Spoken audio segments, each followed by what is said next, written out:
నాకు ఇష్టమే. చూసారే, ఆయనకు ఇష్టమై ఉన్నదండి.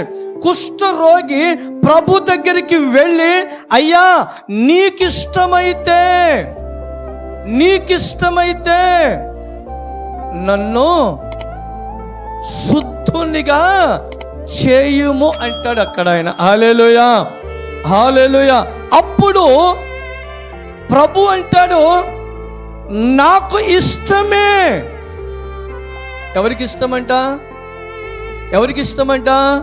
నాకు ఇష్టమే. ప్రభు అంటాడు, ప్రభుకి ఇష్టమంటండి. మనము ఎంత బలహీనత ఉన్నా, ఎంత రోగముతో ఉన్నా, ఎంతమంది వెలివేసేసినా, ఎంతమంది మనం దూషించినా, ఎంతమంది మనలను హింసించినా, ఎగతాళి చేసినా, హేళన చేసినా, ప్రభుకి మాత్రము మనము ఎటువంటి వారమంట? ఇష్టమైన వారమంట మనం. హల్లెలూయా.